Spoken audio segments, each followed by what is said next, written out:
Oke, sebelumnya Assalamualaikum warahmatullahi wabarakatuh. Terima kasih area udah menunggu live ke-9 karena video live ke-7 dan ke-8 sudah ada di Om Deddy. Ini ke-9 dan live ke-9 itu adalah serial dari 10 live ya. 2 episode terakhir ini akan digunakan untuk respon dan solusi akhir. Ini saya eh, jujur capek banget ya, 3 hari terakhir nih, 4 hari man ini bener-bener riwa-riwi di lapangan buat gerakan yang razia perut lapar, menyiapkan donasi makanan, bantuin parekraf untuk menyiapkan UMKM di daerah yang terdampak, terus juga bantuin teman-teman dokter yang kekurangan APD sampai sekarang masih beberapa. Hari ini jujur pembahasannya lumayan berat, jadi lebih ke solusi. Pertama adalah saya tertarik untuk membahas mengenai respon Pak Muldoko dan KSP. Jadi kemarin kalau nggak salah KSP, Pak Muldoko dan Pak Ganjar membuat statement mengenai kematian pasien COVID. Adapun statement itu langsung dilakukan atau diberikan respon oleh Persi, yaitu Persatuan Rumah Sakit Seluruh Indonesia. Ini berikut saya berikan responnya. Jadi biar kawan-kawan tahu. Jadi sebelum ini kita akan tahu ya responnya. Jadi biar kalian tahu sebenarnya, biar kalian berpikir apa sih yang terjadi gitu. Nih, saya bacakan. Nanti bisa dilihat di capture. Saya bacakan dulu. Perhimpunan Rumah Sakit Seluruh Indonesia, Indonesian Hospital Association. Pernyataan publik Perhimpunan Rumah Sakit Seluruh Indonesia, Persi, atas pemberitaan yang menuduh rumah sakit mengcovidkan pasien. Ini adalah respon dari Persi terkait pemberitaan isu dan sekaligus menjawab yang sebuah statement yang dilampirkan oleh Pak Muldoko kemarin. Jadi saya akan melihat membahasnya nanti. Sehubungan dengan kembali maraknya pemberitaan yang menggiring persepsi dan opini publik seolah-olah rumah sakit mengcovidkan pasien, Persi sangat perlu menyampaikan tanggapan dan klarifikasi. Saya kira klarifikasi untuk saya doang atau YouTuber, ternyata Persi juga buat. 1. Persi berkomitmen dan senantiasa mendukung upaya pemerintah pusat dan pemerintah daerah dalam penanggulangan pandemi COVID-19 dengan memberikan pelayanan kesehatan bagi pasien COVID-19 dan pasien umum yang membutuhkan. Poin kedua, Persi melalui rumah sakit anggotanya secara penuh kesadaran memenuhi tanggung jawabnya untuk melayani kesehatan seluruh masyarakat baik pasien COVID-19 dan COVID-19 dengan segala risiko tinggi dan pada berbagai aspek baik kesehatan maupun kesehatan. Gila, panjang. Dalam memberikan pelayanan kesehatan bagi pasien COVID-19, rumah sakit ini di bold, memegang teguh dan melaksanakan pelayanan kesehatan berdasarkan ketentuan peraturan perundang-undangan dan protokol kesehatan yang ditetapkan oleh pemerintah pusat dan pemerintah daerah. Dalam hal ini, Kementerian Kesehatan dan pihak berwenang lainnya. Poin nomor 4. Ntar sabar. Dalam hal manajemen klinis dan tata laksana jenazah, rumah sakit berpedoman. Oke, ini intinya. Rumah sakit berpedoman, ini pembelaannya, yang ditetapkan oleh Kementerian Kesehatan. Terakhir, revisi kelima yang ditetapkan dalam keputusan Menteri Kesehatan. Keputusan Menteri Kesehatan tersebut nomor HK-01.07/ Menkes garing 413/2020. Saya kira 212. Kapak Wiro Sableng. tentang pedoman pencegahan dan pengendalian Corona Disease P2P. 1. A. Diatur status pasien COVID-19 yaitu suspek, probable, konfirmasi, dan kontak erat. 4B. Kasus probable merupakan kasus suspek dengan ISPA atau infeksi saluran pernafasan akut berat atau ARDS atau acute respiratory distress syndrome atau meninggal dengan gambaran klinis yang meyakinkan COVID-19 dan belum ada hasil pemeriksaan laboratorium. C. Dalam hal kasus probable dan konfirmasi meninggal dunia, pemulasaran jenazah diberlakukan tak laksana COVID. Ini saya ulang. Nih, rumah sakit berpedoman dari keputusan Kementerian Kesehatan Menkes 413/2020. Keputusan Kementerian Kesehatan ini 1. Diatur status pasien, oke lah. 2. Kasus probable merupakan kasus suspek ISPA berat atau RDS, jadi ada gejala atau meninggal dengan gambaran klinis yang meyakinkan COVID tapi belum ada RT-PCR, jadi swabnya belum dilakuin tapi gejalanya ada. Dalam hal ini, pasien kasus probable, jadi kasus probable dan konfirmasi meninggal dunia, semua pemulasaran jenazah diberlakukan tak laksana COVID. Jadi kalau dari suratnya Persi separuh ini, kayak, bos, aku itu menguburkan jenazah berdasarkan keputusan Menkes. Adapun keputusan Menkes itu bilang, kalau status pasien COVID kui ono suspek, probable, konfirmasi, dan kontak erat. Nah, kasus probable itu adalah kasus dengan gejala ISPA yang berat, dengan gambaran klinis ini yakin banget COVID, tapi belum ada swab, dan konfirmasi meninggal dunia. Kalau semua orang yang meninggal dunia, dalam artian gejala klinis yang mirip COVID, tapi belum swab, dalam keputusan Menkes ini harus dikuburkan sesuai tata laksana COVID. Jadi si Persi membela dirinya kayak gitu. Persi kan kemarin ada statement mengcovidkan. Ini saya dua belah pihak nih ya. Jadi kita nanti habis ini kita bahas. Persi ini mengatakan bahwa ini surat nih bahwa loh kami ini ngubur berdasarkan peraturan ketetapan keputusan Kementerian Kesehatan. Lah kami sudah ngubur berdasarkan keputusan menterimu, kok kami yang ditegur tuh. Nah poin 5 ini paling penting juga. Dalam hal mengajukan klaim pembayaran. Dengerin ya. Dalam hal mengajukan klaim pembayaran atas pelayanan pasien COVID-19, rumah sakit senantiasa dan didasarkan memang harus mematuhi ketentuan keputusan menteri. Jadi kelihatan Persi ini melemparkan ke, loh kami ngikutin keputusan Menteri Kesehatan. Nomor HK 01.07 Menkes /446/2020 tentang petunjuk teknis klaim penggantian biaya pelayanan penyakit infeksi emerging tertentu bagi RS yang melanggarkan pokoknya pelayanan COVID-19 ditanggung. Ini cara klaimnya. Cara klaim ada 5A. Pengajuan klaim pasien COVID-19 harus dibuktikan dengan asesmen klinis, penilaian klinis, resume medis, RM atau rekam medik, pemeriksaan lab, dan data dukung lainnya. B. Rumah sakit yang memberikan pelayanan tidak sesuai tata kelola pelayanan diatur, tidak akan diberikan penggantian biaya pelayanan COVID-19. 3. Metode pembayaran klaim pasien COVID-19, pelayanan yang diberikan dan maksimal lama perawatan ditentukan menggunakan tarif inasi biji, ini tarifnya BPJS, dan tarif per hari, ini sudah ditentukan inasi biji.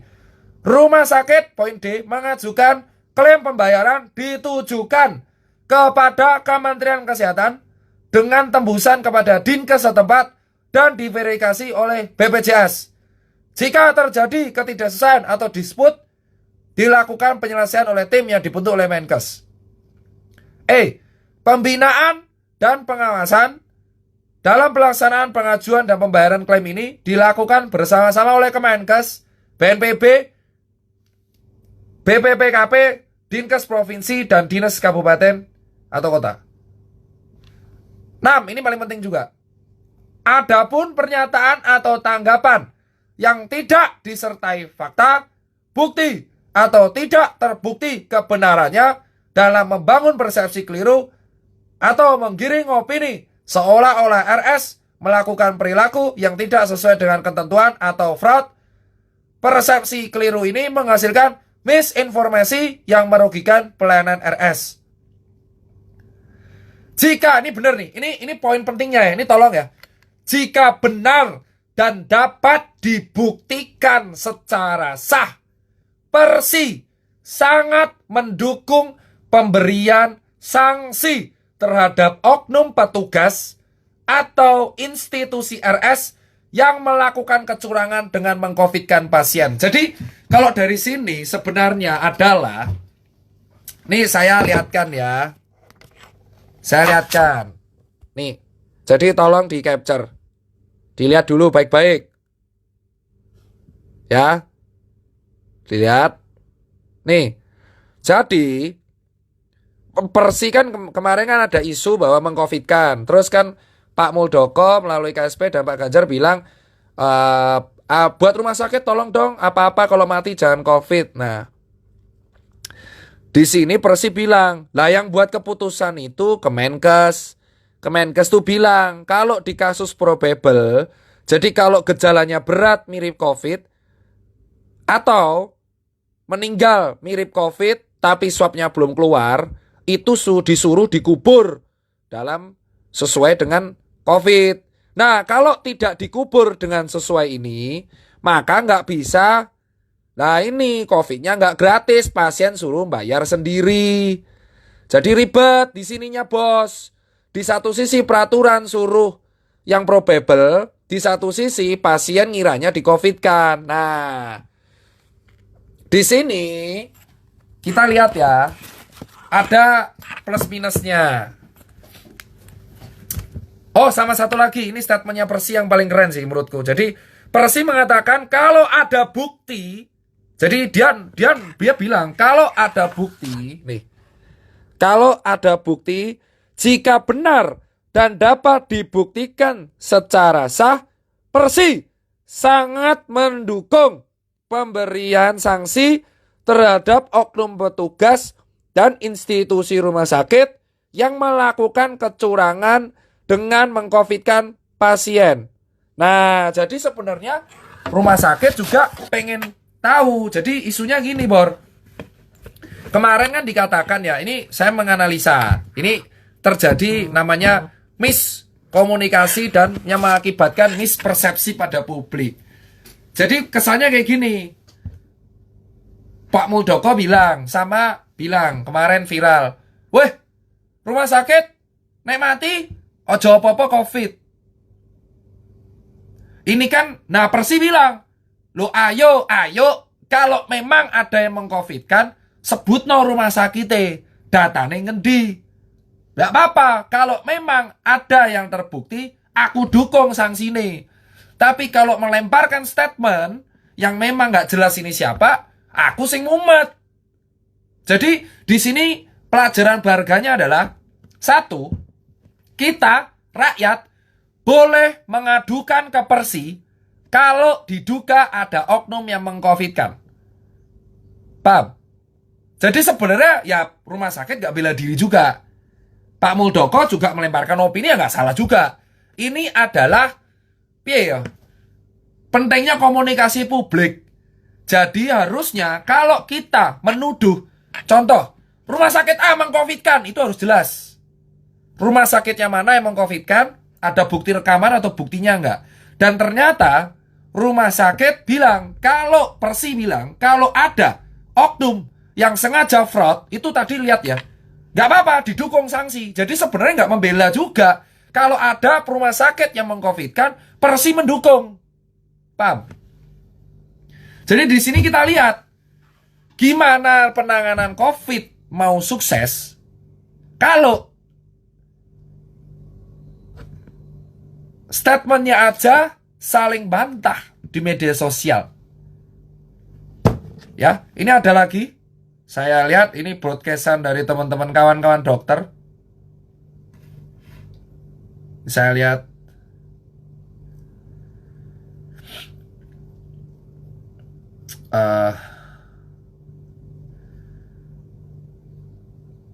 Mana nih? Bentar ya. Tuh.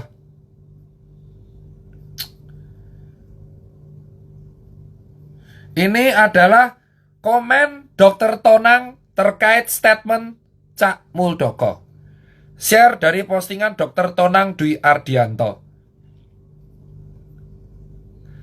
Dimensi pernyataan Bapak Muldoko ini tidak hanya soal dunia, tapi sampai ke akhirat.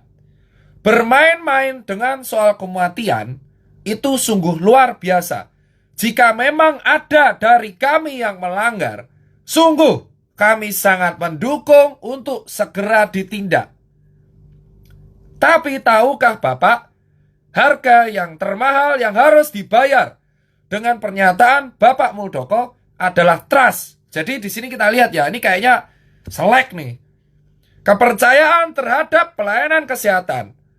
Setiap hari kita berjuang membangun trust.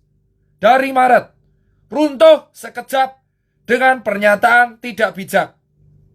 Pak, kami ini menguburkan dan mendiagnosa berdasarkan pedoman Kemenkes, Pak. Dengan dasar dari itu, semua pasien yang meninggal di RS kami hanya 22% yang menjalani prosedur COVID, Pak. Artinya, kami tidak gegabah, Pak. Hati-hati karena sedang pandemi, resiko penularan harus dihindari.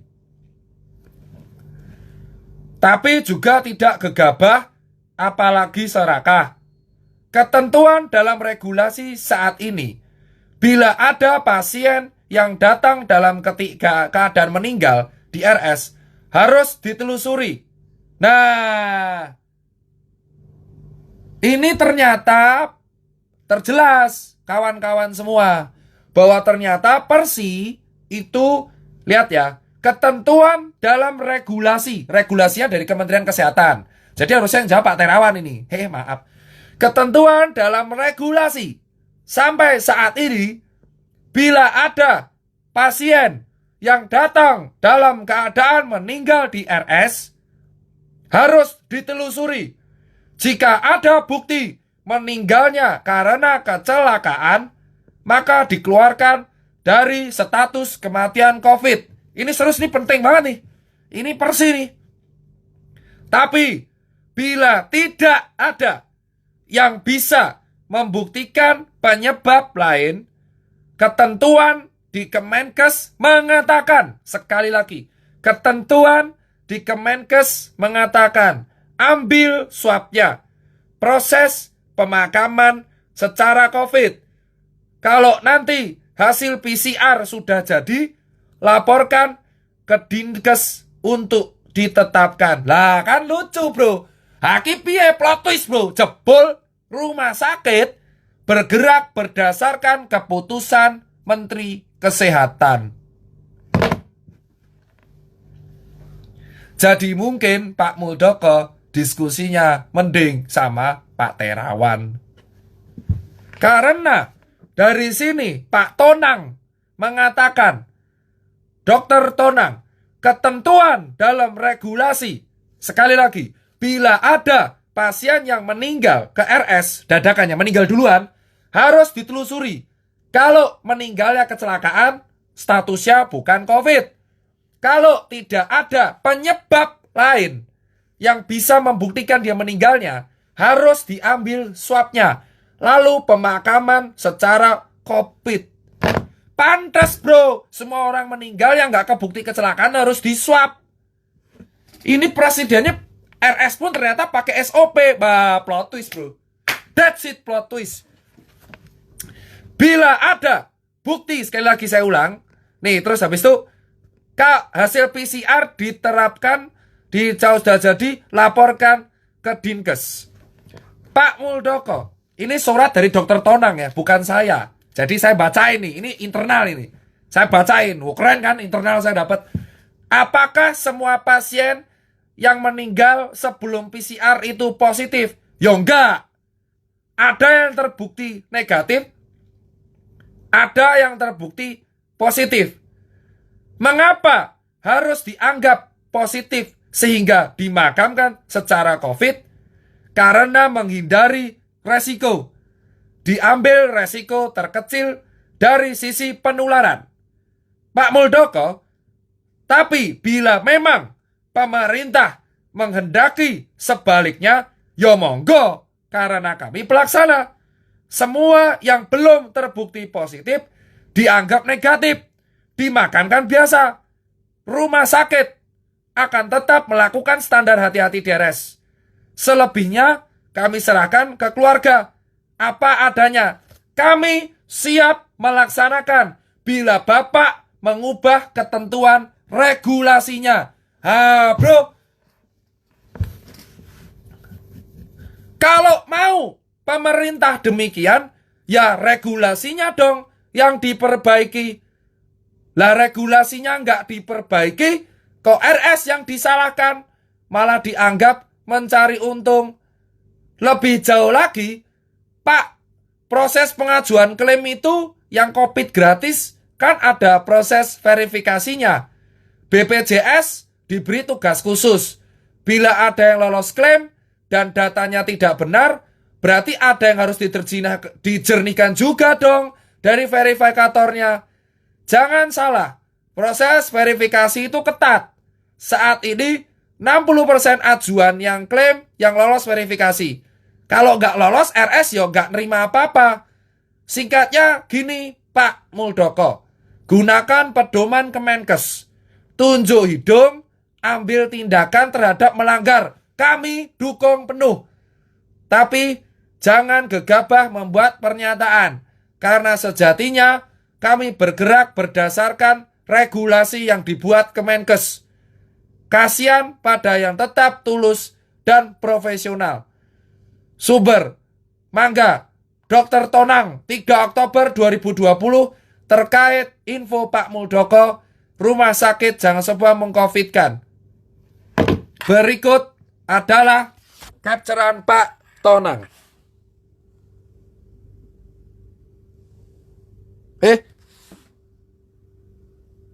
Malah jejak kasus. Maaf, tadi postingan rahasia.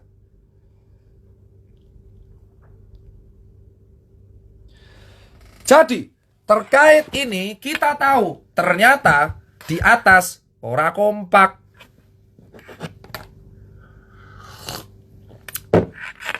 Sudah kan? Sudah kan? Berarti isu mengcovidkan RS, ternyata RS bergerak berdasarkan pedoman. Pedoman dari Kementerian Kesehatan yang sudah saya share di awal. Kalau meninggal dadakan, satu-satunya yang tidak diswab itu kecelakaan. Kalau tidak terbukti meninggalnya nggak jelas kenapa, harus diswab dan harus dimakamkan secara COVID. Itu regulasi. Persi bilang, kalau kamu emang jangan semua apa-apa dimakamkan COVID, ayo regulasinya diubah. Soalnya kalau regulasi nggak diubah, pasien gratis yang nalangi RS. Jadi ini semua ternyata terkait regulasi. Lucu bro. Iki lucu banget. Sumpah. Iki sing gawe regulasi adalah Menkes. Kemenkes. Regulasi ini nek meninggal kabeh, jika tidak terbukti kecelakaan tetap harus di PCR. Terus dimakamkan secara COVID. RS bergerak berdasarkan regulasi. Isu muncul, pasien tanya, bapakku meninggal, udah karena COVID kok mbok COVID kan? RS bilang, akhirnya regulasinya mbak. Timbul isu meng-COVID kan? Pak Muldoko dan KSP bilang, rumah sakit jangan meng-COVID kan? Rumah sakit membela. Lah aku sing ngongkon nih Kemenkes kok. Loh kok aku sing mbok salahke? Oke, kalau memang ada yang meng-COVID kan, buktikan, tak dukung sanksine. Tapi kalau memang nggak bisa buktikan, ya jangan statement, karena regulasi mungkin sing gawe yo Kemenkes, RS pelaksana. Lucu bro. Jadi menurut saya mungkin harusnya Kemenkes yang klarifikasi sebaiknya, karena ini kalau dilihat publik nggak etis. Lucu. Karena publik nggak tahu apa-apa. Saya sebagai relawan dokter dan orang awam, let's say kita masyarakat, mumet lemoco. Mumet, ora kompak. Gelut. Sumpah. Sing gawe regulasi sapa? Sing negur sapa? Sing komplain sapa? Yang buat regulasi kan jelas. Siapa? Persi tadi sudah bilang. Saya capture nanti saya share di feed. Mengatakan, oke, nek memang semua jenazah COVID dianggap negatif, lah ya ayo aku rapopo. Keluarga tak serahke langsung. Tidak perlu pakai hasmat-hasmatan. Tapi regulasi ini ubahan. Ojo aku sing mbok salahke. Berikut kata Pak Dokter Tonang. Harusnya di sini yang klarifikasi adalah Kementerian Kesehatan. Bukan Persi. Bukan ID. Lah karena yang buat regulasi adalah mereka. Sekarang masyarakat harus tahu. Kita mumet. Ora kompak. Kalau memang RS mengcovidkan, mereka siap disanksi. Tadi sudah baca. Siap disanksi. Tapi kalau nggak bisa dibuktikan dan pengen sistemnya diubah, ubahlah regulasi. Seharusnya Pak Muldoko mengkritik Kemenkes. Karena regulasinya di Kemenkes semua. Kalau rumah sakit membuat tindakan di luar regulasi, maka rumah sakit yang akan kena sanksi. Jadi ini pusing. Siapa yang benar, siapa yang salah, rakyat gak tahu. Gimana kita mau menang melawan COVID kalau misalkan antar instansi gak ngerti regulasi? Jadi, saran saya buat yang terhormat para pemerintah, mungkin kalau bisa Kemenkes diberikan waktu vlog podcast di Deddy Corbuzier untuk klarifikasi. 5, 4, 3, 2, 1, close the door. Rakyat bertanya, Kemenkes menjawab. Jangan didiamin. Mumet. Ngerti mumet? Pusing. Karena kita nggak tahu mana yang benar, mana yang salah. Ini pusing. Kita kemarin sudah nyalain RS. RS-nya bilang, nah ini regulasi. Nah sekarang ternyata Kemenkes lagi. Saran saya, Kemenkes masuk aja vlognya Deddy Corbuzier untuk klarifikasi. Ini nendak mumet. Nah, sampai KSP aja statement gitu. Pada regulasi dari Kemenkes. Mumet. Tahu pusing. Dokternya aja pusing, apalagi rakyatnya. Mumet. Kalau Pak Kemenkes tidak mau ke mata Najwa, gak apa-apa. Saran saya ke Deddy Corbuzier. Om Deddy ini netral. Mending Pak Terawan dan teman-temannya di Kemenkes. Saran saya, tolong datang ke Deddy Corbuzier mengenai isu mengcovidkan pasien. Naira mumet. Pusing saya. Kenapa saya pusing? Lah ini berantem sendiri. Lucu, ternyata selama ini kawan-kawan, semua orang meninggal di yang dadaan, yang penyebabnya nggak jelas, harus diswab. Itu berdasarkan regulasi. Yang ngomong Pak Dokter Tonang dan Persi. Lah mereka ada bukti bro. Jebol regulasi bro. Regulasi ini Kemenkes. Nanti saya share. Ini adalah epic comeback. Liverpool. Epic comeback. Saya sarankan sekali lagi untuk Kemenkes harap membuat video klarifikasi terkait isu-isu di publik. Jangan didiamkan. Karena ini soal akhirat. Membohongi kematian, hukumnya akhirat bro. Neraka. Ngerti bro? Jadi, ternyata teman-teman, ini adalah epic comeback. Jebol rumah sakit memakamkan berdasarkan regulasi. Bosku, retet ke regulasi. Padahal regulasinya dibuat oleh Kemenkes. Jadi Kemenkes sepatutnya dan seharusnya menjawab tuduhan mengcovidkan. Karena regulasinya sing gawe yo wong-wongane. Di sini rumah sakit sekali lagi siap untuk memakamkan secara normal jika regulasinya dirubah. Oke, kita sebagai dokter, nakes, dan relawan teman-teman sekalian di lapangan, kita angkat hormat. Berarti Persi siap mendukung kalau ada rumah sakit yang mengcovidkan. Dan kedua, siap memakamkan dengan cara normal. Asalkan regulasinya dirubah.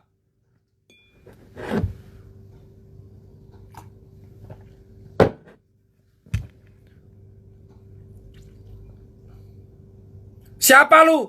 Nyuruh-nyuruh Kemenkes. Orang awam.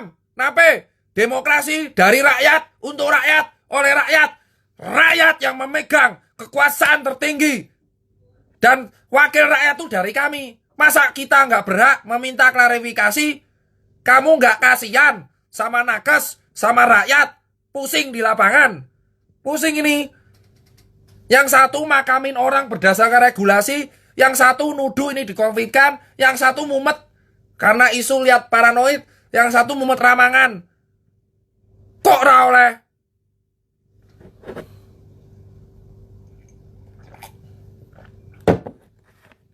Isu pertama selesai. Ini pesan saya dapat internal dari Persi dan Dr. Tonang. Isu kedua, tempat hiburan.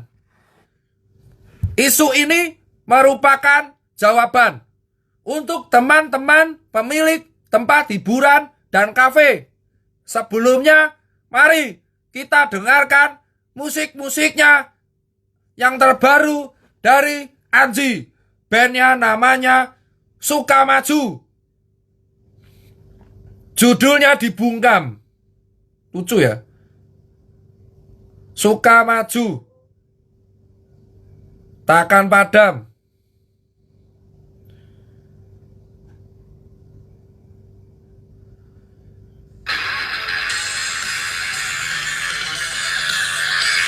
Dengarkan dulu lagu Sukamaju. Liriknya cocok. Versa Anji. Hormat, dengarkan dulu. Cocok untuk tempat hiburan.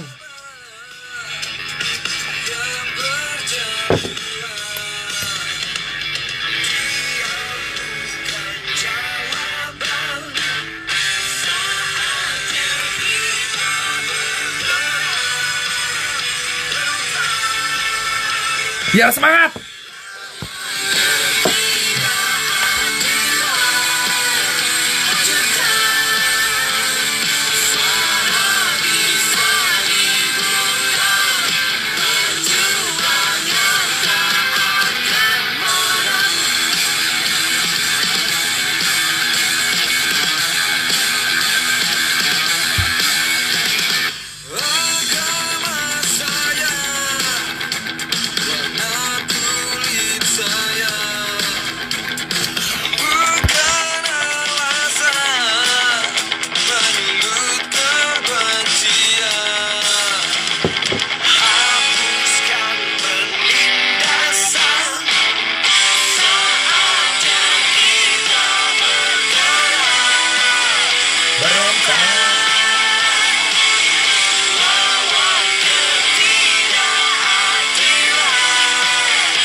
Jadi begini, saran saya, perjuangan tuh nggak akan pernah padam.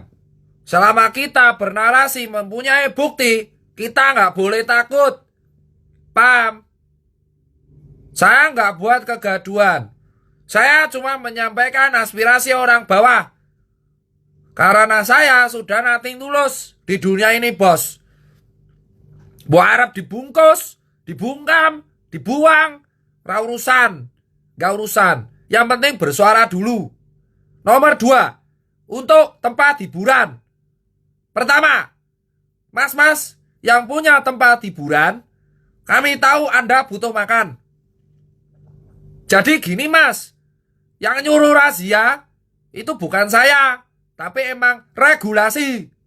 Paham mas? Nah, yang dirazia awal mula itu warteg dan PKL. Nah, warteg PKL ini razianya keras mas, galak. Kursinya dibungkus, dibuang, digergaji, dibentak. Maka PKL dan warteg berteriak, "Lah kok aku tok sing dirazia? Aku tuh buka cuman 4 jam. Ramene yo ra sepiro. Kok aku tok? Kok cuman saya saja?" Maka bergeraklah ke tempat hiburan. Jadi kalau kalian mau marah, Anda berani nggak nyalain orang lapangan? Atau pekerja PKL? Atau warteg? Rawani itu? Nah, makanya saya kasih solusi nih. Tempat hiburan itu kan butuh makan. Maka solusinya, kalian boleh buka asal pemiliknya menerapkan tips-tips berikut ini. Tips ini silakan direkam dan ditiru. Untuk tempat hiburan, kafe, restoran, lounge, klub, diskotek, dangdutan. Arpu, pokoknya tipsnya kayak gini. Yang pertama, kalian buat survei barcode mirip e-hack. Apa itu e-hack? Download toh. Terus kalian buat dalam format Google Doc atau Google Sheet. Terus dibentuk barcode, ditempel di pintu masuk. Semua customer yang mau masuk tempat hiburan wajib scan barcode tersebut. Ngisi survei, bos, saya sanggup 8.500 orang. Kalau kalian pengen tahu barcode-nya kayak apa, bisa email saya bagi gratis. Pak mas, mbak yang punya tempat hiburan di Jabodetabek dan sekitarnya dan Bandung, Bekasi yang marah-marah kemarin. Barcode ini ditempel di pintu masuk, isinya survei. Jadi kalian nanti menyetorkan data ke Dinas Kesehatan. Data ini emas, bro. Jadi data ini berisi seperti e-hack. Dari mana? Sehat gak? Nah, data ini disebut survei. Dan data mentah ini bisa digunakan untuk penelitian kualitatif. Jadi bermanfaat, mas. Barcode-nya dibuat. Halo Kak Devina Ciputri, yang didenda nanti DM saya aja. Pengen tahu saya. Nah, kedua, tolong siapkan 2 petugas security di depan untuk termogan. Termogannya termogan yang medis, jangan termogan logam, bro. Setelah itu, tolong nomor 3, buat flyer. Buat flyer atau X-banner kuota awal 500 piece misal. Kuota selama pandemi 250 piece. Paham mas? Jadi kalian owner kalau mau ngatur jaga jarak kan angel. Yang ngaturnya lewat kuota mas. Jangan mau enak sendiri. Kalau kalian mau masukin kuota blong-blongan, itu PKL, pasar, sama warteg ngamuk mas. Karena kita juga digusur dan dirazia. Sama-sama enak mas. Kuotanya tolong dimaksimalkan. Ya, jadi misal awalnya 500, sekarang jadi 250. Ditulis gede mas di depan. Jadi ingat, nomor 1, barcode survei mirip e-hack. 2, termogan. Ketiga adalah kuota maksimal separuh dari total mas. Jangan kita datang terus. Itu contoh yang kemarin viral-viral. Yang broker kopi. Gara-gara video TikTok. Itu wali kota Bekasi jadi jam malam. Yang salah bukan Satgasnya mas, tapi video TikToknya. Paham mas? Jadi kemarin video TikTok itu viral mas sampai Satgas pusat. Jadinya Pak Walcott malah buat jam malam gara-gara video TikTokmu, Mas. Lah saya ngerekam kan pengunjungmu. Nah itulah akibatnya. Nah ini contoh termogan medis. Iki murah. Ya, jangan pakai termogan logam. Ini termogan medis yang ngatur security depan. Suhu normal itu 36,5 sampai 37,5. Nek di atas 37,5 kon minggat, kon mulai. Paham, Mas? Nah, terus kota maksimal separuh, Mas. Nah, yang nomor 4, kalau bisa, Mas, yang masuk kalau nggak bawa masker, sampean kasih masker. Gitu, Mas. Jadi ada 4 syarat supaya kalian nggak kena razia, terutama di Jawa Barat. Kalau di Jakarta, Pak Anies lagi PSBB, jadi boro-boro buka, tutup. Ya. 4. 1. Buat barcode mirip EHAK. Contoh, ya. Nomor 2. Termogan pakai security pakai termogan 2 orang. Jadi setelah ngisi barcode di termogan. Nomor 3, tulis kuota maksimal, ya. Ada checker in, ada checker out. Yang ngurus itu adalah manajernya. Nomor 4, yang nggak pakai masker sampean kasih, Mas. Contoh, broker yang kemarin kena, kasih masker lah, merek broker. Gak harus SNI rapopo, penting masker kain. Paham, Mas? Nah, kalau udah 4 gini, enak, Mas. Kita juga gak repot-repot disuruh sana sini untuk razia. Kami juga sebenarnya capek juga, Mas, razia, Mas. Wes kon edukasi, razia, riwa-riwi. Ya, jadi sama-sama enak. Musisi jalanan dan musisi indie bisa main dengan enak. Pengunjung nyaman tanpa razia dan grebek. Owner juga tenang, pegawai nyaman, saya juga enak. Nah terus, Mas, tolong buat pengunjung. Kalau misal kalian tahu kafenya melanggar, buat diingatkan, jangan diviral-viralin. Itu namanya SJW, mumet. Kowe ngerti? Gara-gara video TikTok yang viral kemarin soal broker coffee, itu satu kota ditutup jam malam gara-gara satu video. Jadi dipikirkan ini. Jangan cuma ngincer viral. Saya yang viral aja pusing. Saya nggak butuh viral. Saya butuhnya membantu sesama. Jadi, Mas Bro, kalau kalian pengunjung tahu ownernya nggak patuh, dibilangin. Jangan diviralin di TikTok. Mumet. Kowe ngerti sing mumet? Sakota, Bro.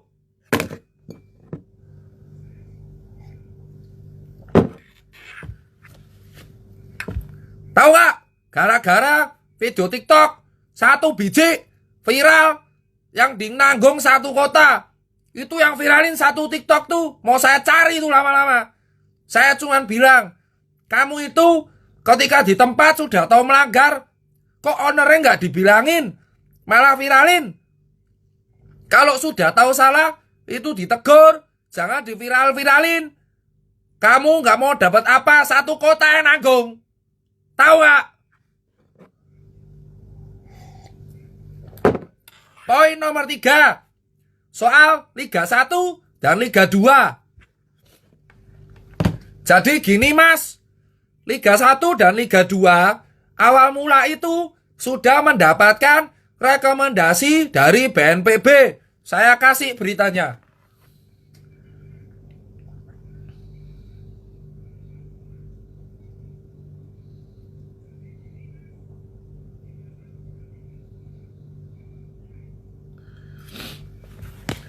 Ini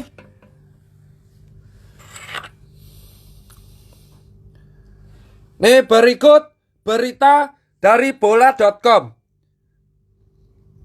Saya cek. Jadi kalian tahu, ya. Kalian tahu. Nih. Shopee Liga 1 2020 mendapatkan rekomendasi BNPB.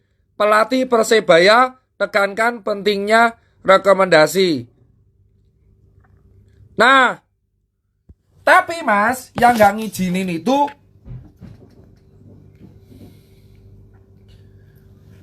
polisi. Paham? Pak, polisi, saya nggak akan dijemput loh Pak. Saya cuman dari berita nih.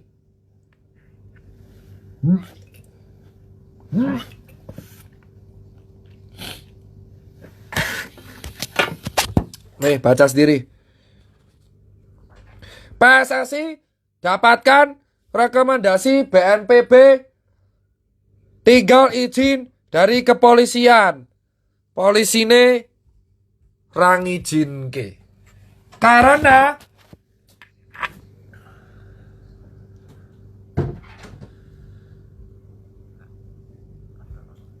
Pak polisi nganggapnya COVID belum aman.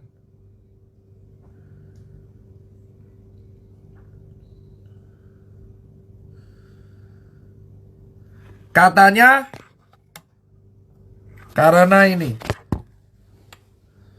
Jadi kemarin Pak polisi mengajukan alasan salah satunya pemain Persebaya positif. Saya sudah cek jurnal-jurnal yang mengatakan di CDC sejatinya kalau Liga Sepak Bola mau dijalankan, jurnal CDC ini mengatakan boleh-boleh saja asal dilaksanakan di satu tempat dan di swab rutin. Pemain dan pelatih sebenarnya nggak keberatan. Jadi silakan kawan-kawan tanyakan ke Pak polisi, kok nggak dikasih izin? Jangan tanya ke saya. Yang soal tadi isu di COVID kan, yang jawab Kemenkes. Ya, Persis sudah bilang, rumah sakit sudah bilang, regulasi pemakaman itu dari regulasi Kemenkes. Nomor 2, untuk tempat hiburan, saya sudah kasih tipsnya. Monggo kalau mau buka atau warteg diikutin. Kalau masih bingung, silakan email, pencet email Tirta Cipeng Bisnis. Saya berikan, kalian mau tanya apapun, saya jawab itu tempat hiburan dan restoran yang mau buka sesuai protokol. Nomor 3, soal Liga 1, BNPB sudah ngasih yang nggak ngizinin Pak polisi. Jadi kalau kamu mau tanya, silakan tanyain ke Kadif Humas Polri. Kenapa kok nggak dikasih izin? Bukan tanya ke saya. Mungkin mereka ada pertimbangan. Sudah jelas toh Mas? Sekarang saya ngeteh dulu.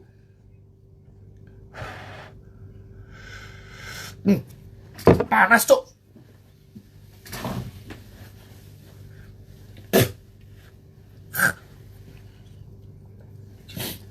Nomor berikutnya, saya sarankan buat kawan-kawan pejabat yang lagi nyalon mau pilkada. Saya bukan politisi, saya nyapres. Kalau menang pun itu nggak mungkin. Ya, saya sarankan buat kawan-kawan yang mau nyalon, tolong kalian itu tahan diri. Saya tahu kampanye itu penting. Saya tahu kalian penting untuk menggali lubung suara.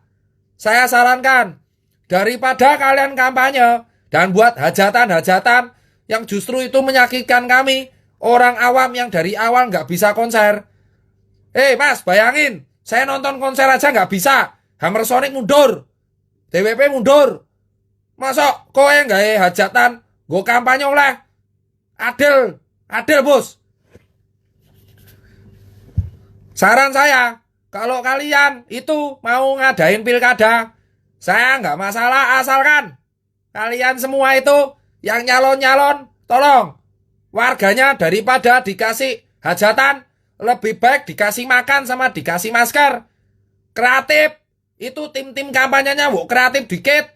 Masa perlu saya ajarin pakai tim agensi marketing saya? Jadi kalian tuh buat kotak makan, ya, kotak pangan, nasi box. Terus di luar nasi boxnya tempel masker calonmu loh bro. Pilih nomor 1 paslon, pakai masker. Jadi kalian edukasi sekaligus ngasih makan. Itu kan edukasi donasi, bukan kampanye serangan wajar. Ibaratnya kalau dulu pakai kaos kampanye, sekarang pakainya masker kampanye. Kalau kalian nekat buat hajatan, tak jamin iso kalah bro. Soalnya malah golput. Makanya saya ini malah ngasih tips gratis biar kalian menang di pilkada era pandemi. Tips gratis ala Dr. Tirta untuk menang pilkada selama pandemi. Satu, jangan buat hajatan. Karena itu menyakiti hati para rakjel. Karena rakjel dari dulu mau buat dangdutan malah ditolak. Masa kalian diterima? Hindari hajatan. Tips nomor 2, menang pilkada di era pandemi ala Cipeng Dr. Tirta. Bagikan nasi kotak dan masker. Stop seragam kampanye, kaos saringan tahu, atau kaos jersey sepeda yang sponsornya tulisan partai.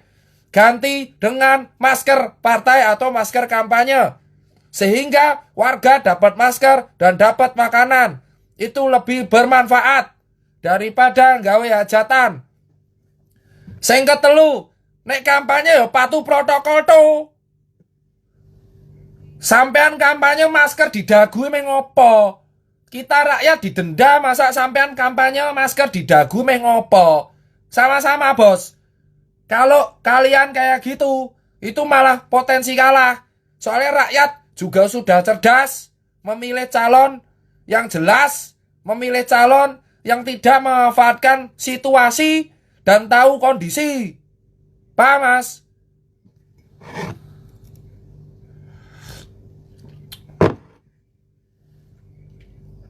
Silakan. Pilkada kan kalau nggak salah tetap dilanjut. Saya orang rakjel ya udah. Nek me lanjut, penting tolong jangan buat hajatan. Mumet. Ngerti ora mumet? Makalah we. Tak kayak tip. Mending bagi masker tulis paslon lu bro. Bagi masker itu lebih keren. So menang we nek bagi masker.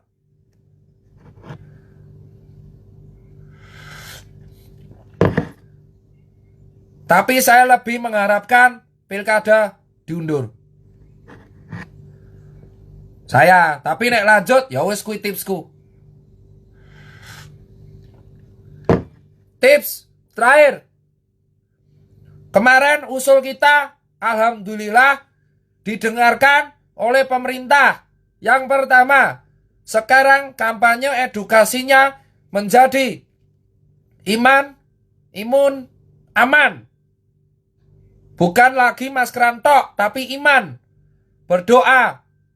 2. Imun. Makan makanan yang bergizi untuk meningkatkan imun, suplemen dan olahraga. Aman. Dengan cara memakai masker, jaga jarak, dan cuci tangan. Campaign itu akan diviralkan mulai minggu depan. Terima kasih pemerintah sudah memantengi Instagram TV saya. Alhamdulillah saya tidak dijemput, tapi malah didengarkan. Gini baru elok. 1 jempol untuk Anda. Nomor 2. Sekarang swabnya turun. Dari 1,5 sampai 2,3 menjadi 900.000. Ya, tolong kalau bisa tetap swab gratis untuk daerah red zone. Jakarta, Jabar, Jateng, dan Bali. Jadi belum jempol mas. Jadi, turun. Tapi kalau bisa tetap gratis. Kasihan soalnya yang di red zone mau swab aja takut bayar. Jadi belum jempol. Nomor 2. Kementerian UMKM memberikan kemudahan KUR buat UMKM. Jadi buat kawan-kawan yang mau ngajuin UMKM pinjaman dan dana dan kawan-kawan bisa ke bantuan UMKM, bisa ke BUMN setempat. Tanyakan jempol untuk UMKM. Berita berikutnya dari Parekraf. Saya mendapatkan info valid dari A1 tingkat Circle 1 bahwa ternyata Parekraf mengklarifikasi tidak pernah menggunakan influencer pariwisata selama pandemi. Jadi mungkin selebgramnya yang ngaku-ngaku.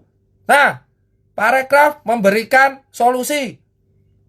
Ada sertifikasi untuk UMKM di wilayah pariwisata gratis. Jadi nanti restoran-restoran yang patuh protokol akan mendapatkan insya Allah reward dan tulisan kayak bintang Michelin di papan depannya. Dan nanti kalau patuh protokol terus, lagi saya usulkan untuk mendapatkan reward. Terima kasih. Usul kita berikutnya, razia perut lapar diapresiasi oleh Pak Doni Monardo dan banyak-banyak tokoh-tokoh artis yang mulai mendukung gerakan ini supaya rakyat di bawah bisa makan dan bisa maskeran. Terima kasih, terutama Anji yang menyumbangkan gitar. Saya beli gitarnya dan uangnya saya kasih ke Mas Anji. Dan Mas Anji malah menyumbangkan uang itu untuk rakyat.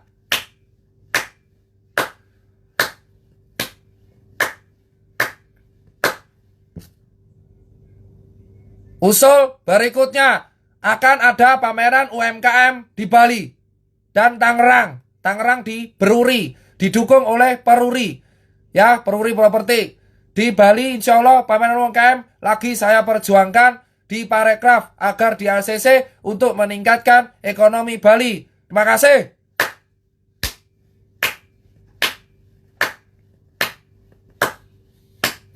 Saya juga usul supaya PSBB itu kalau bisa lebih mendisiplinkan di kantor. Pak Jokowi mengeluarkan statement seminggu yang lalu, lebih baik PSBB di DKI diganti dengan disiplinisasi area kantor dan transport umum. Terima kasih.